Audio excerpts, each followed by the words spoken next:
Labyrinths is brought to you by Knox Robinson Productions. Please consider becoming a patron. For as little as $5 a month, you can listen to Labyrinths ad-free. Visit patreon.com/Knox Robinson to learn more. The whole idea of doing a podcast to delve into this is just so absurd and stupid. Tell me why it's stupid some more. I mean, the idea that I'm trying to vocalize this experience, the very act of vocalizing it takes you away from it, right? Puts me back in monkey meat space. And that's where I am most of the time. Language is all about systematizing and categorizing and labeling, right? Assigning phonemes to the things in the world. There's a place prior to all that, and trying to use vocalizations to describe that place is sort of inherently, it doesn't make sense. This is why this is so funny, the idea of a podcast about this. It's right? What are we doing? I know. Feeling lost? Then you're in the right place. I'm Amanda Knox. And I'm Christopher Robinson. And this is Labyrinths.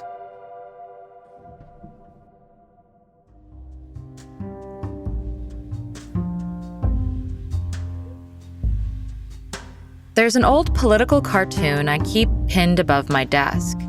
It was published the day I was acquitted and released from prison. It depicts a cartoon version of me rushing out the gates of a walled labyrinth labeled the Italian legal system. It's in part what inspired the name for this podcast. During those years, I felt utterly lost. But I never felt so lost as to forget who I was, to lose my sense of self, even while millions of others tried to redefine me as a monster. But losing yourself in that way isn't necessarily bad. In fact, it can be illuminating, healing, and hilarious. Whatever place I was lost in that snowy day when I took 3.5 grams of dried psilocybin mushrooms, it was a place where the idea of making a podcast about the ineffable magic of the psychedelic experience felt so absurd and pointless. And yet, here we are, with the first episode of a 7-part series, The Fungus Effect, in which we'll bring you interviews with a variety of experts on psychedelics and psilocybin mushrooms, from the neuroscience to the politics of legalization, to the therapeutic potential, the indigenous history, the insights of mindfulness meditation, and even the evolution of mushrooms and our grand relationship with life on Earth. My own experience with mind-altering substances is very limited. I smoked some weed in college, and I drink wine, and that's about it. I, on the other hand, have sampled the panoply of mind alteration pretty broadly. From cannabis to cocaine to opioid painkillers to MDMA, LSD, and psilocybin. I've always been curious and have occasionally taken some unreasonable risks, both legally and psychologically. We make an odd pair in that regard. And it's been a challenge for me, and an opportunity to rewrite some negative associations when I've witnessed Chris ingest psychedelic drugs and get lost in a way I never have been. That helped demystify the idea of these drugs for me. It sapped them of fear. But equally impactful was Michael Pollan's book, How to Change Your Mind, which invited me and thousands of others to reconsider everything we knew about psychedelic drugs. That word, drug, is a charged and misleading word, for not all drugs are created equal. And in fact, most of us take drugs every day with the express intent of altering our consciousness. That's the subject of Michael Pollan's latest book, and he was kind enough to talk to us about it. What is the story that you're hoping to tell in This Is Your Mind on Plants?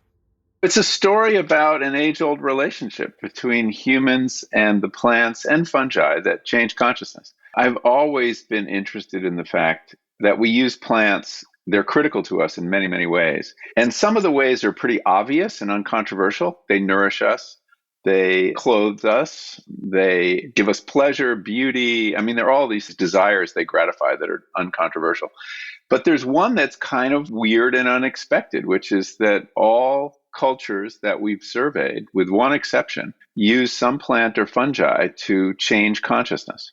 Why would that be an adaptive thing for a species? It seems to me it's kind of risky. When you get high or get discombobulated by a plant drug, you're vulnerable to accident, predation. These things are poisonous in high doses, some of them. So I've always had this longstanding interest since back when I grew marijuana as a teenager that you could do this with plants. And I've always wanted to look at that relationship. In a book I did in 2001 called The Botany of Desire, I did have a chapter on cannabis, along with chapters on potatoes and tulips. And I'm very interested in the fact that the human relationship with plants is symbiotic. They're changing us and we're changing them. And so here was a chance to look at 3 molecules, psychoactives produced by plants. Very different. There's kind of an upper, a downer, and an outer. 2 of them are plants with which I'd had a very long-term relationship, poppies and coffee and tea. Mescaline was new to me. I was writing about that because I hadn't had any contact with it. So that's kind of what got me into it. And I like telling these stories about our relationship to plants. I like personifying other species to help us appreciate that we're not the only subjects in nature. I have enormous respect for their power and wanted to explore that. These kinds of plants in particular have been termed entheogens, psychoactive substances that induce changes in consciousness with spiritual dimensions and which are often used in sacred contexts. In your book prior to this one, How to Change Your Mind, you focused on the realm of entheogens. But in this book, you broadened it out to these other psychoactive plant-derived chemicals. Why does it feel important to put something like mescaline or other psychoactive psychedelic substances in context with things like caffeine? Well, it was deliberate, and I definitely wanted to have a very everyday legal substance in there so people would realize that when they use the word drug, what are they really talking about? I mean, most of us have a drug we're dependent on. We use every single day. This episode brought to you by coffee. Our default consciousness is very much the product of this plant. And we're all in this very deep and complex and unconscious relationship. When you tell people that they're using a drug every day, they're kind of surprised. So I think I'm trying to normalize the idea of that we do use plants to change consciousness. There are different ways to do it. There definitely are dysfunctional relationships people have with plant drugs, without question. Addiction is real. I think it's more complicated than the drug war story of addiction would have us believe, but it's just part of human nature. That's why I think the decriminalized nature movement is so interesting. Here is this new movement. It really just popped up in the last year or two that doesn't use the word drug, as Amanda just did, uses the word entheogen or plant medicine, and is normalizing or naturalizing our relationship to these plant medicines by suggesting they're just part of our relationship to nature. And how can a plant be criminal? What did a plant ever do to make itself criminal? Yeah. It's a way to break with drug war language without even alluding to it, simply by proposing a new word. And I think the word entheogen is a really interesting word. It's a very specific kind of psychedelic in that it has a spiritual dimension to it. And that's been used, of course, to replace psychedelics, which I'm very comfortable using. I'm kind of trying to rescue it from all the crust on it from the 60s. That crust on the word psychedelics was the result of the rapid embrace of these substances by youth in the 60s, without much knowledge of how to use them safely or for maximum benefit. With figures like Ken Kesey and Timothy Leary, the ex-Harvard psychologist, recklessly proselytizing for LSD, the conservative political backlash was probably inevitable. Richard Nixon declared Leary the most dangerous man in America. The 1970 Controlled Substances Act, which launched the drug war, classified psychedelics like LSD and psilocybin as Schedule 1, alongside heroin and marijuana, as highly dangerous and with no legitimate medical uses. And by the time we were going through elementary school, the DARE program was telling us that all drugs were the same and that they were definitely dangerous. This is your brain. This is drugs.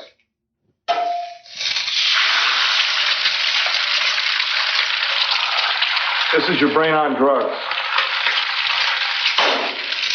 Any questions? I think I benefited even more so than my husband Chris here from reading How to Change Your Mind and Your Mind on Plants, because I had strongly internalized the Western mindset about mind alteration, how it was hedonistic and irresponsible. I really just had the dare not to do drugs really hammered into me from a young age. And then when I went to prison, I lived alongside addicts who were at rock bottom. Are these heroin addicts or a variety of things? Oh, God, everything under the sun. I've seen people smoke insane things. Wow. I've seen the dark side of addiction, and I came out of prison thinking like, oh my God, I'm just so scared of this stuff. I don't want anything to do with it. And your books really, really helped me dissipate all these negative associations that I'd adopted, especially towards psychedelics, and sparked not just genuine curiosity, but actually this feeling of hope that psychedelics might actually be very key to healing of my own and other people's traumas.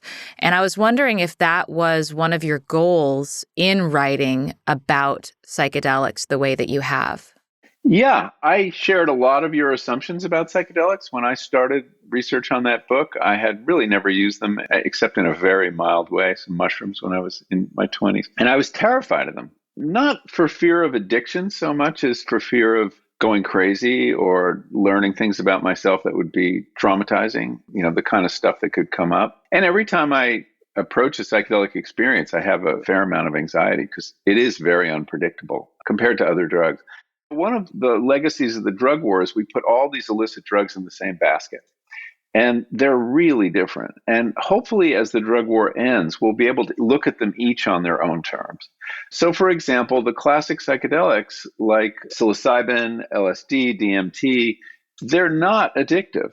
If you do that setup with the rats who can press a lever to administer drugs to their bloodstream, with LSD, they'll do it once and never again. It's just too disturbing to them. Whereas if you put in heroin or cocaine, they'll do it till they die. So that's an important thing to know, that these are not drugs of abuse in that sense. The other thing that really surprised me when I started figuring out the risk profile was that there's no lethal dose of those tryptamines.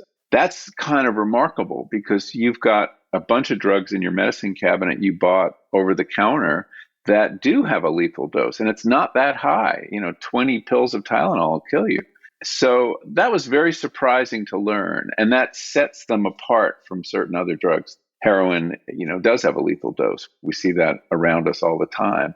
So I think our ability to make these distinctions has been lost during the drug war. We have this schedule that the government gives us, and marijuana and psychedelics are in Schedule 1, and the opiates are in Schedule 2 or 3 because they have a medical use. And there's a lot more to know about a drug than that. And in a way, the legal status of a drug is one of the least interesting things about it.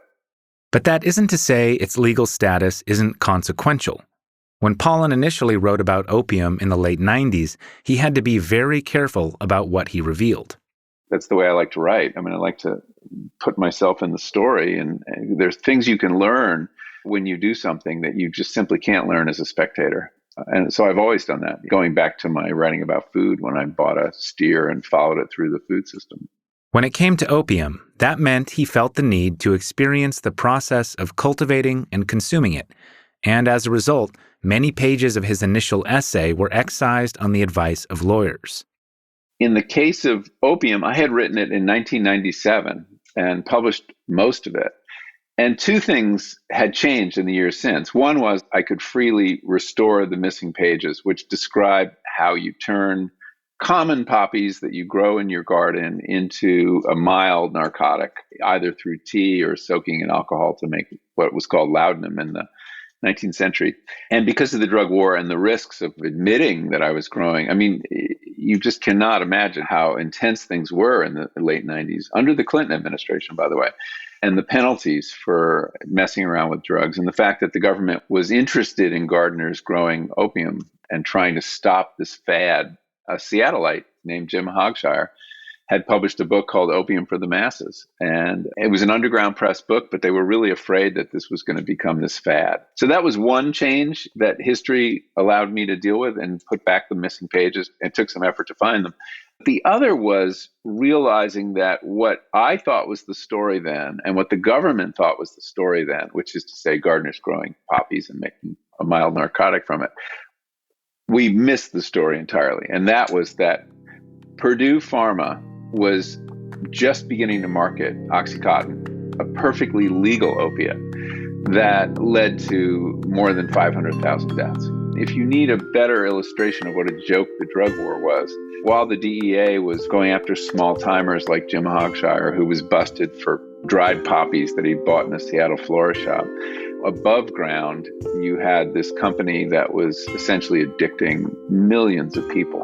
The biggest public health problem related to drugs since the drug war began in 1970 has been the opioid crisis. And that crisis began, in most cases, with prescription opiates. Yes, people eventually go underground and they have to find heroin or fentanyl on the street. But most of those addicts begin with legal opiates. We're starting to gain some perspective because the drug war, I think, is losing its gas. But I can totally understand the attitudes you brought, and I think that they're very common and that there is work to be done, I think, destigmatizing, which can go overboard too. I mean, we had a lot of careless use of psychedelics. One of the most important things to understand about them is when psychedelics arrived in our society in the West, beginning in the 50s and 60s, they didn't have an instruction manual. We didn't really pay attention to the indigenous use, which would have given us some guidance, but that's how arrogant we are, that the idea we could learn anything from a bunch of Mazatec Indians or Native Americans was going to be useful.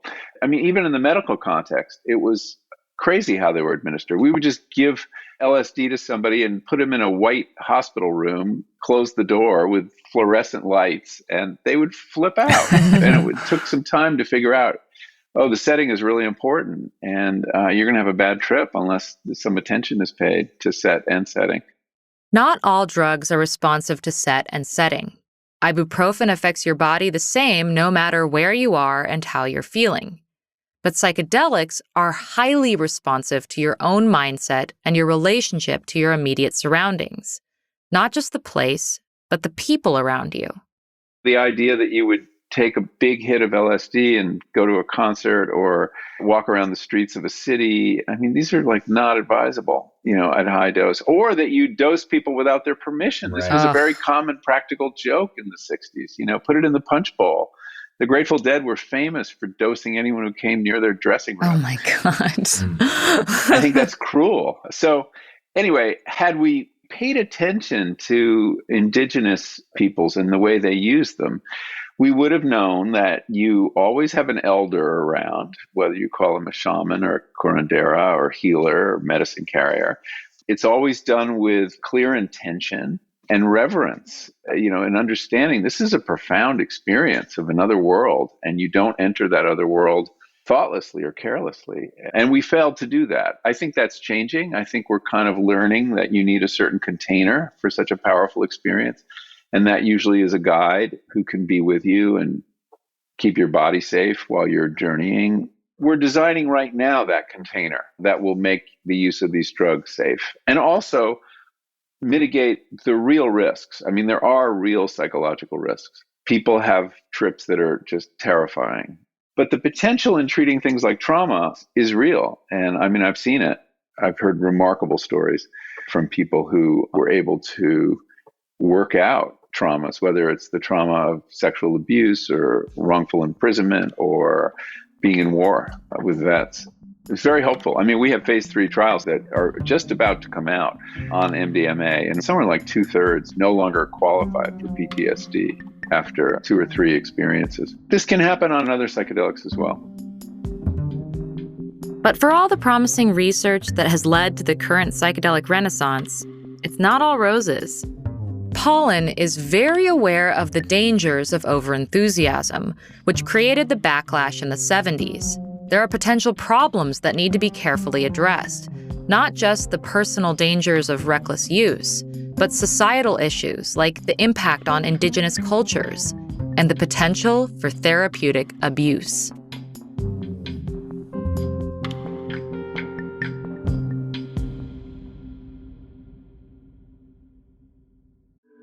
Hey listeners, thanks for tuning in.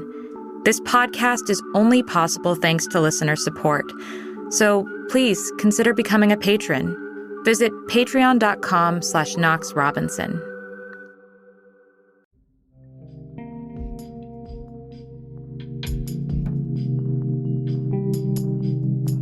There was a moment in your new book where you were talking about how there's another way of approaching this, which is that trying to understand it shouldn't be the point. There's a quote from a young Navajo who chided this researcher, Yes. Jerry Patchen. Like, that's the problem with you whites. You always want to know everything. We just experience it. Are we doing it wrong by trying to understand what our minds are doing while at the same time experiencing it? Well, I'm the kind of person like you who likes to have a theory before they do anything. And it's just kind of my upbringing, my culture. I had trouble believing what was happening without a linear logical explanation of how it might be happening. And the first piece I wrote on psychedelics was in The New Yorker in 2014. And after I described these amazing experiences people were having, I just felt, obviously, the next section is about what's going on in the brain. But no, you don't need to know what's going on in the brain to get the value. We know this because we've got 6,000 years of indigenous use of psychedelics. Now, they had their own theories, of course, that had to do with gods, and they had another cosmology.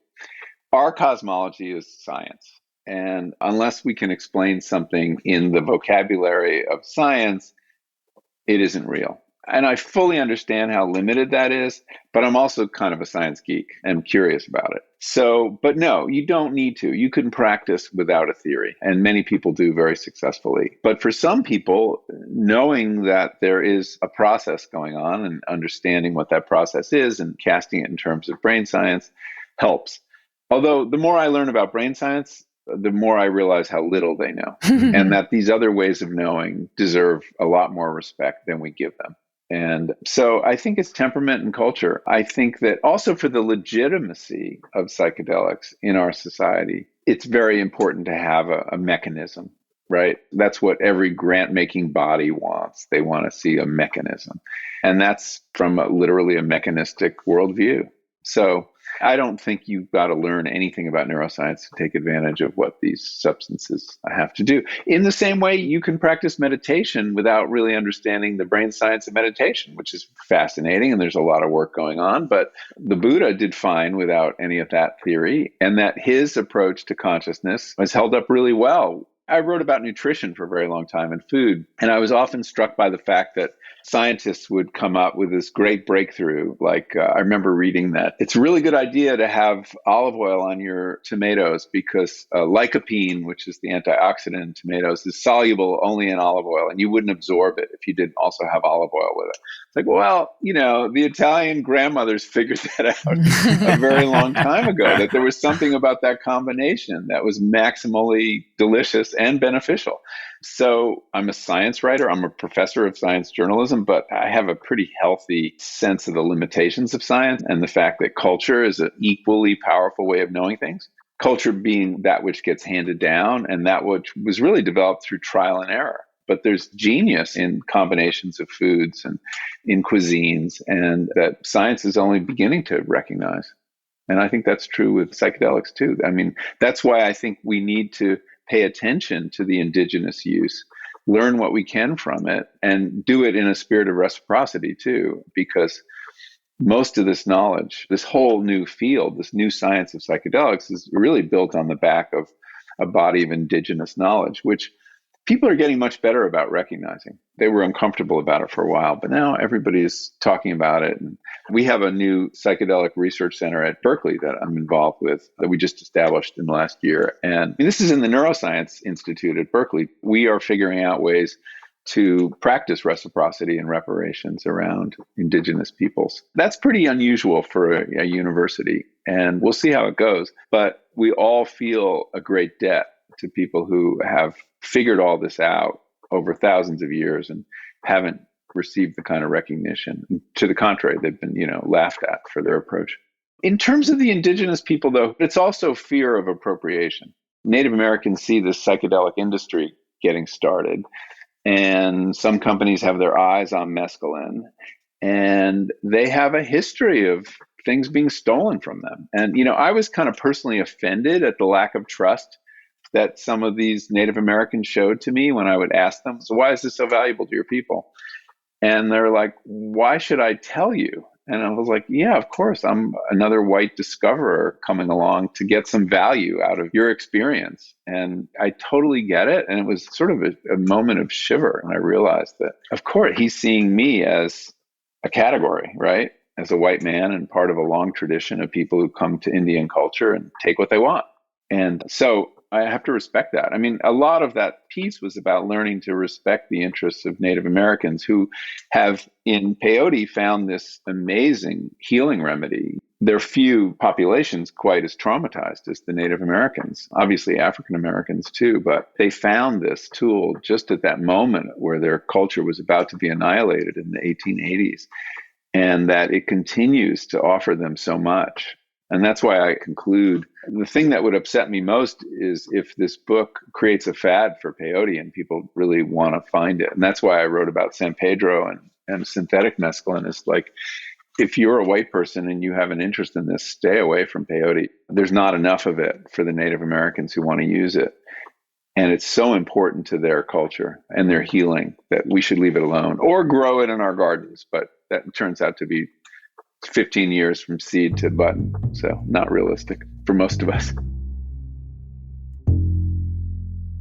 Aside from the potential negative impact on Native Americans, the psychedelic renaissance has led to some serious allegations, most prominently and recently by a man named Will Hall, who has accused two prominent psychedelic therapists of psychological and sexual abuse. There's even a recent podcast series that aims to expose the darkest corners of the psychedelic revolution. What should we make of these dark corners and claims of abuse?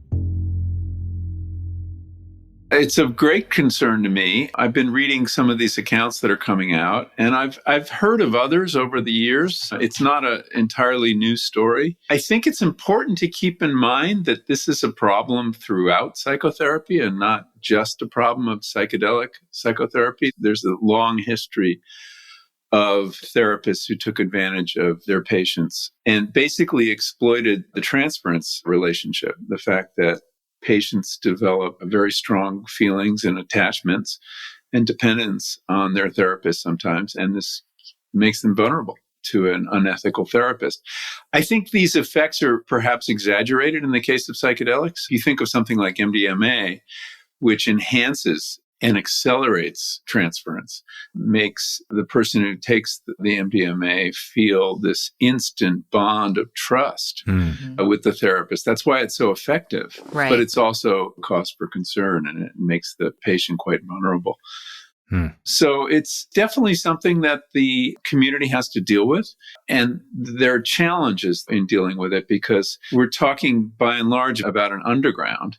How do you sanction people? In an above ground profession, there are rules and ethics and regulations. And when someone violates them, they get tossed out. Right. And that doesn't really happen in the underground. And that just points up one of the many problems with having the psychedelic therapies still be illegal. Yeah. And I think you're right to point out that vulnerability is an inherent part of therapy. There is no healing if there's no vulnerability. And so, if anything, bringing these therapies above board is going to be the most effective way to protect people who are also going to benefit from these therapies.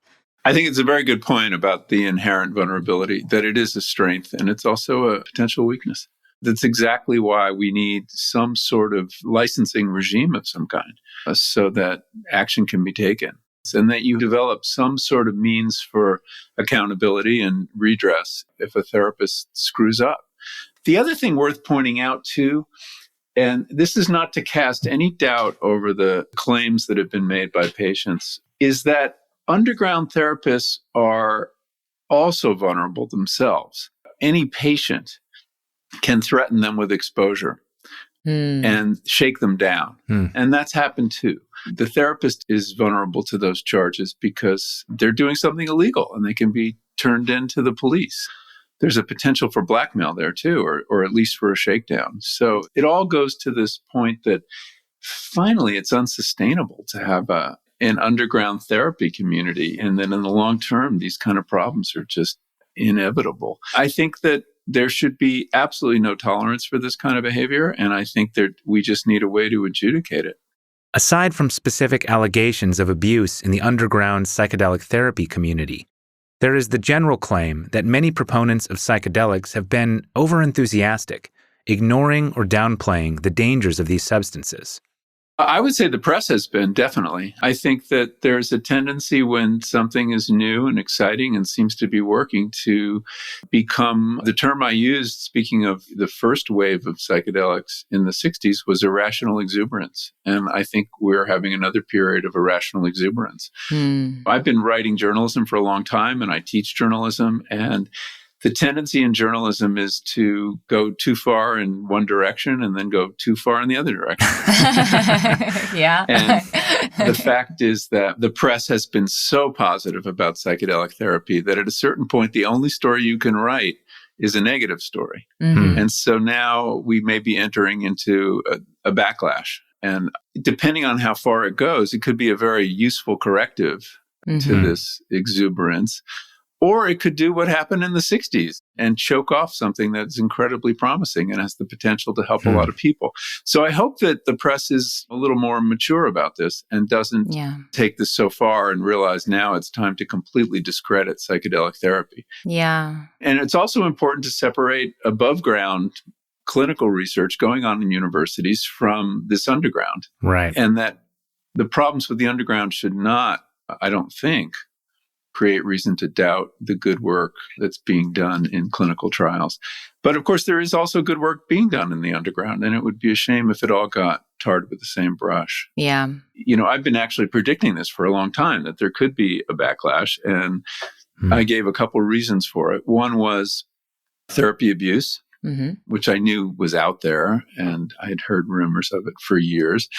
And the other is the fact that you're going to have some adverse events in these clinical trials, especially when you give psilocybin to hundreds of people suffering from depression. The risks of suicide or other adverse events is real, and that will plug into a narrative that psychedelics are dangerous.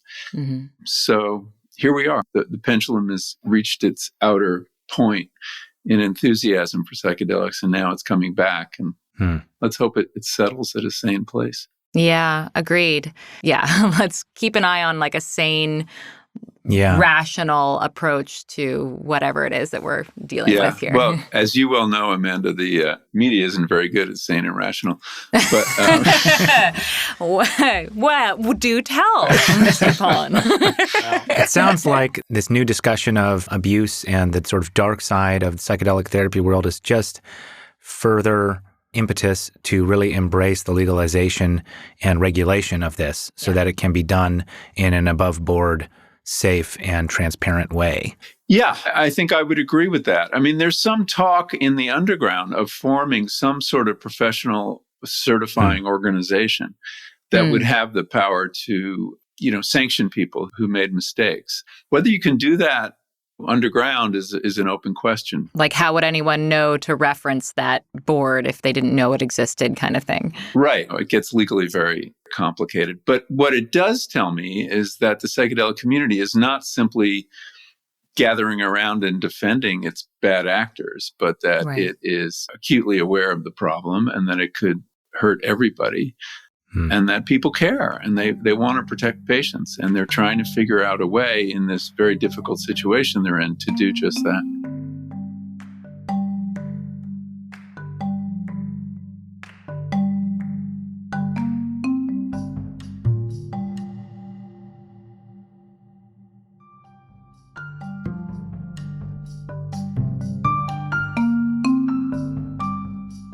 The potential for psychedelics to lead to individual transformation and individual harm is only part of this story.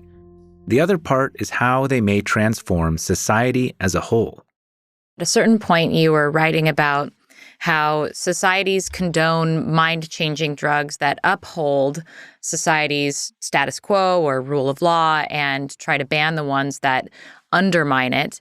And the opiate issue is actually an interesting sort of ironic twist on that, and how societies are not always good at recognizing the how and when certain kinds of psychoactive substances are being used or abused. And I was wondering what you could say particularly about this sort of shift in our culture. What does our choice of the psychoactive substances reveal about our fears and desires in the United States?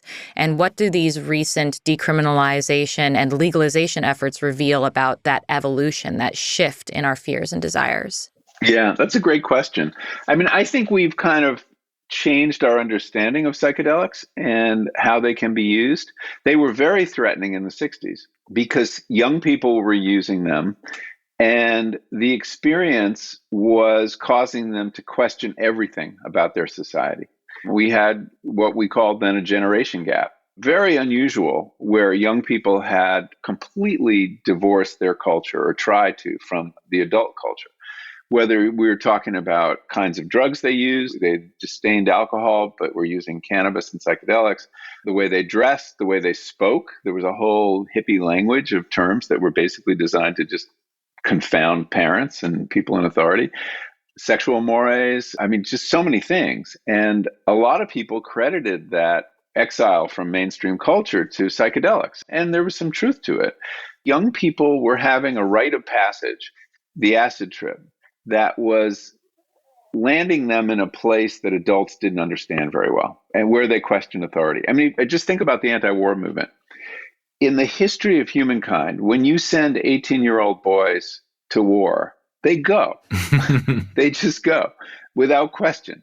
And suddenly we had this situation in the Vietnam War where a significant percentage of young boys were saying, hell no. They were going to Canada or they were fighting the draft. And Nixon certainly thought that was due to the influence of psychedelics, which psychedelics do make you question everything. So the drugs were regarded as frightening to the powers that be. And that is why they cracked down on them as hard as they did. But over the course of the next couple decades, the people who, and this included therapists and doctors, who saw the value in psychedelics because they had been researched in the 50s, and they were being used even in the 60s in a therapeutic way, but that got lost. It just wasn't newsworthy. And the fact is, today, where our society struggles with a mental health crisis, very high rates of anxiety and depression and suicide, and even worse after the pandemic, that they're now seen as something that could help society. And that's why they're being embraced, because mental health treatment has so few tools at its disposal. Selective serotonin reuptake inhibitors are the most common class of antidepressant drugs. They function by blocking the reuptake of the natural serotonin the brain circulates, causing the serotonin to linger in the synaptic gap longer than it normally would, decreasing feelings of anxiety and depression. But aside from not always working well, SSRIs have a lot of side effects, like sexual dysfunction, jaw clenching, and even increased risk of suicide. SSRIs, which are the main tool, people don't like taking them. They're addictive. They're very hard to get off. They have side effects people don't like, and they don't work that well. In studies, they've only done about 2 or 3 percentage points better than placebo. So what society needs now is new tools to cope with depression, anxiety, anorexia, OCD, all the mental health problems that psychedelics appear to help with. And I think that more than anything, this is now a drug that it's the same chemical, but in this new context, it supports the smooth working of society more than disturbs it. Mm-hmm. Now, whether that'll continue to be the case, especially if this entheogenic use becomes more and more common, I don't know. It's very interesting to think about the cultural effects of widespread use of psychedelics again. Some people are very optimistic about that people's attitude toward nature changes. People feel much more connected to nature after psilocybin. We have research suggesting this. Other people feel it just accentuates what's already there. And that if you gave psilocybin to Donald Trump or one of the Koch brothers, watch out. It's not going to take you where you want to go. I don't know the answer. I'm kind of agnostic on that. I think it'd be interesting to study cultural attitudes after psychedelics.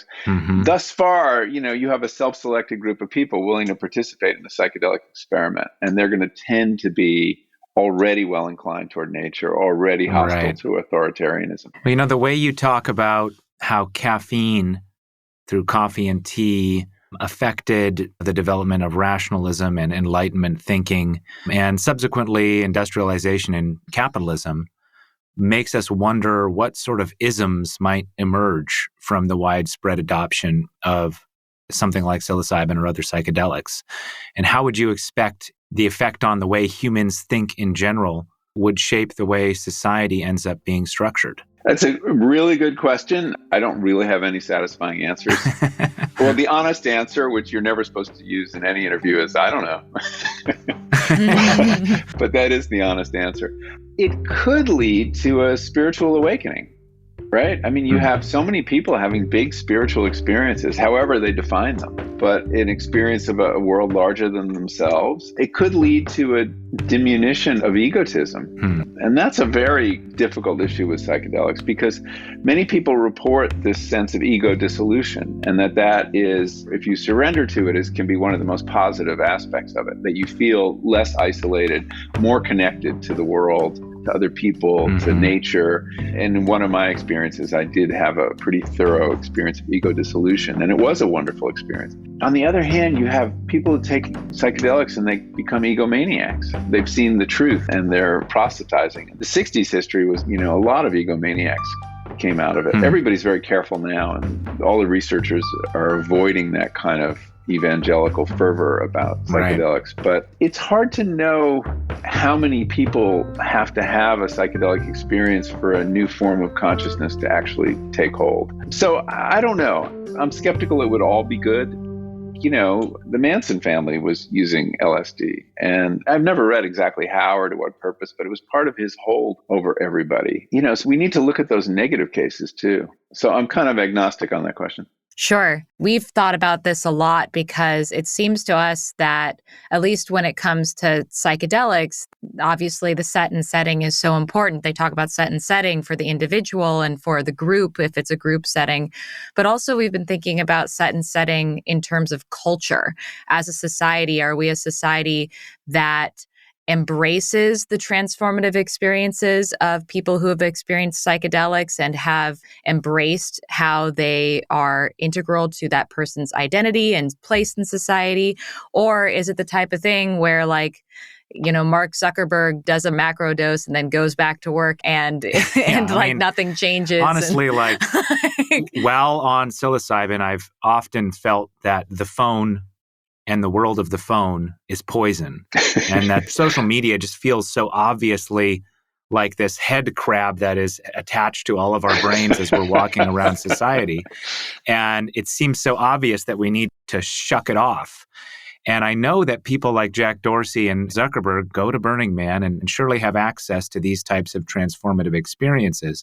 But so far, it has not led them to hit delete on Twitter. Yeah, I know. It's true. Why is that? Is it that they reemerge back into the world of Silicon Valley and the rest of the cultural setting is designed to reinforce things that make modern Western capitalism function rather than to embrace the transformations that are visible through that experience? I have trouble believing that Zuckerberg is doing macrodoses, but just based on his affect and persona, I don't know. There's a famous story of Steve Jobs extolling the importance of LSD trips in his development, developing his aesthetic and his ability to think in a very out-of-the-box kind of way.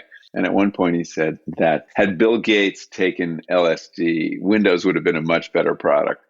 And and then Gates responded by saying, but I did. It was so surprising. So, I think it has different effects on different people. I mean, it's incredibly variable what happens. And if Zuckerberg went into it thinking, I'm going to use psychedelics to figure out how I can make even more money or invent the next social network, that might turn out to be the essence of his trip. I think the use of psychedelics in Silicon Valley is, first of all, there is a lot of interest in psychedelics there. And A lot of people are microdosing, which you shouldn't expect to have any kind of profound effect on anyone. And they're doing it for increased productivity, for increased creativity, not to change the world. It's part of that Silicon Valley optimization of the self. Right. The same reason, people do intermittent fasting and take all sorts of supplements. And there's this whole ethos that we can improve on the human body and we can use technology to do it. So that's the set, right? And it's a different one than most people are using it for. But I think there is potential, and I think we should study this, that psychedelics could contribute to creativity.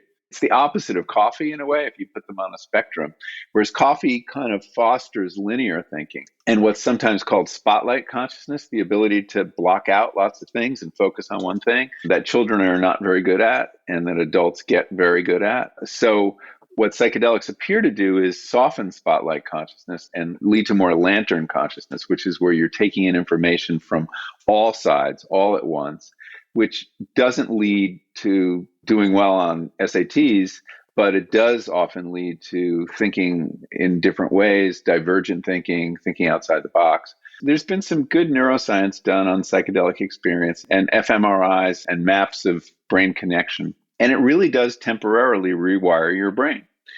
And the brain in normal consciousness is very hierarchical.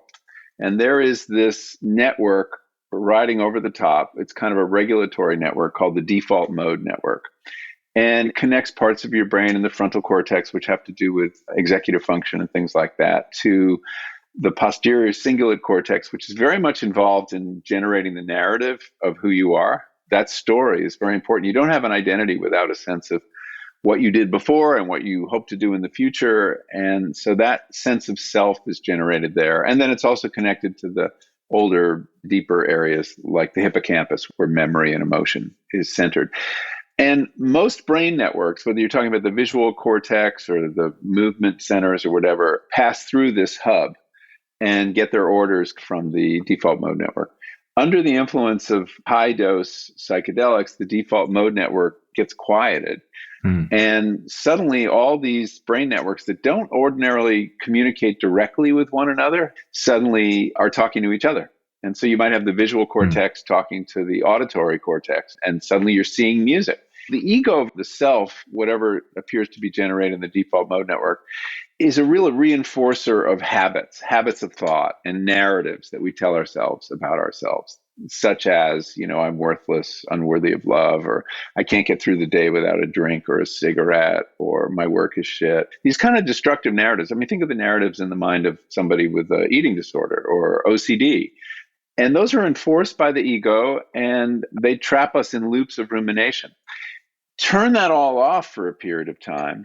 You have freed the person from that oppression, and new connections form. And we know that learning in the brain is a matter of connections, and they get reinforced the more you think about them and the more you exercise them. So psychedelics seem to be a very good tool for breaking habits of thought and behavior. As one researcher, Robin Carhart Harris, said, shaking the snow globe.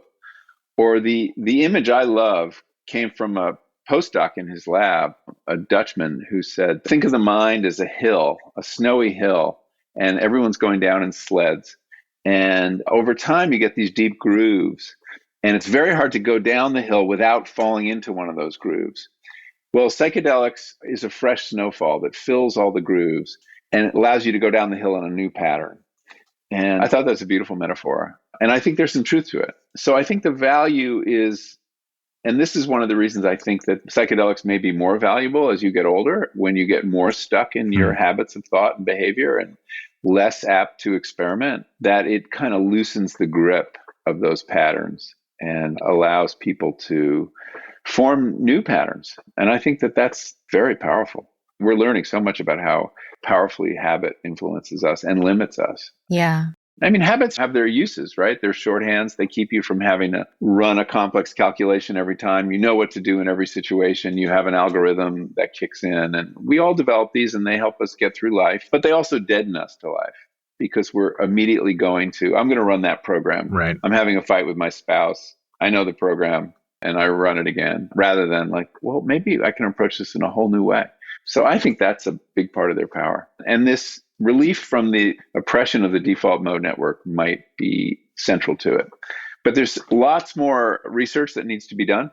We're really just beginning to understand what's going on in the brain. It's one of the most exciting areas in neuroscience. It's suddenly safe to study this and take it seriously. And I talk to neuroscientists, very prominent ones who've established themselves in other fields, and they're very eager to work with this tool and see what it might have to teach us about consciousness. Indeed, the neuroscience underpins much of the recent psychedelic renaissance. Without audacious and talented researchers finding ways to actually study these substances, despite their illegality and cultural baggage, we likely wouldn't even be making this podcast.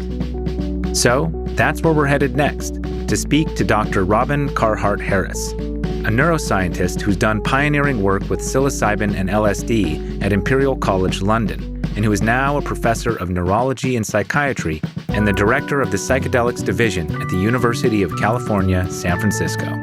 So stay tuned for part 2 of our mini-series. In the meantime, get lost with us. Find us on Twitter, @AmandaKnox. @ManUnderBridge. And please, consider giving Labyrinths a 5-star review and spread the word on social media. Your word of mouth keeps this podcast alive. This episode was written, edited, and sound designed by us, with theme music by Josh Budo Karp.